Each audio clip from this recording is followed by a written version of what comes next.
वाराणसी में आज बीजेपी कार्यकर्ता बीएचयू के सामने धरना देंगे। स्थानीय प्रशासन और चुनाव आयोग पर भेदभाव का आरोप और परेशान करने का आरोप लगाकर बीजेपी ने विरोध का फैसला किया है। हालांकि बीजेपी के विरोध के कुछ देर बाद ही पीएम कैंडिडेट नरेंद्र मोदी को बनारस में गंगा आरती की इजाजत मिल गई। इसके अलावा मोदी सूर्या होटल में बनारस के लोगों से मुलाकात भी कर सकेंगे। हालांकि सुरक्षा कारणों का हवाला देते हुए मोदी को बेनियाबाग में चुनावी सभा करने की इजाजत नहीं दी गई।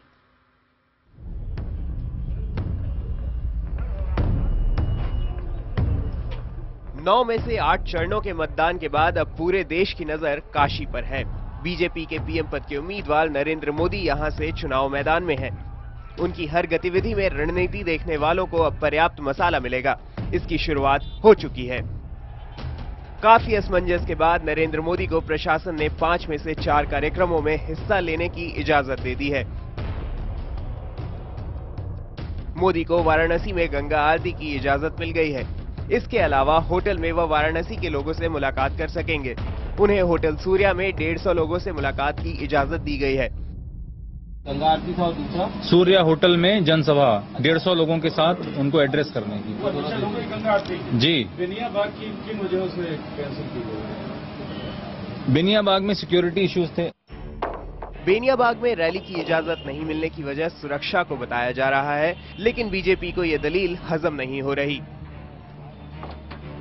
कौन सी एजेंसी का इनपुट आपके पास में है जो कहता है कि श्री मोदी की रैली बेनियाबाग में नहीं हो सकती?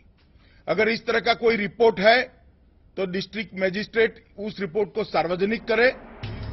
यूपी में बीजेपी के चुनाव प्रभारी अमित शाह ने मोदी के कार्यक्रमों को देरी से इजाजत मिलने पर सवाल उठाए। अमित शाह ने कहा कि प्रशासन के रुख के खिलाफ पार्टी की तरफ से तय धरना कार्यक्रम में कोई बदलाव नहीं होगा। रेहनिया की रैली के अलावा बाकी सारे कार्यक्रम रद्द कर दिए गए हैं। बीएचयू के सामने और दिल्ली में चुनाव आयोग के दफ्तर के बाहर बीजेपी कार्यकर्ता विरोध में धरने पर बैठेंगे। इससे पहले बुधवार को अरुण जेटली ने भी चुनाव आयोग के अफसर और डीएम की निष्पक्षता पर सवाल खड़े किए थे। जेटली ने दोनों अधिकारियों को तत्काल हटाने की मांग की थी। आज सुबह मैंने मुख्य चुनाव कमिश्नर श्री संपत से स्वयं बातचीत भी की। मैंने ये लिखा कि इस रिटर्निंग ऑफिसर को तुरंत बदला जाए। बीजेपी के आरोपों के बाद केंद्रीय चुनाव आयोग ने बिना किसी भेदभाव के चुनाव कराने और दोषी अफसरों के खिलाफ कार्रवाई का भरोसा दिया है। लेकिन अब तक जो कुछ हुआ है उससे बीजेपी को एक मुद्दा तो मिल ही गया है। Bureau report, IBN 7।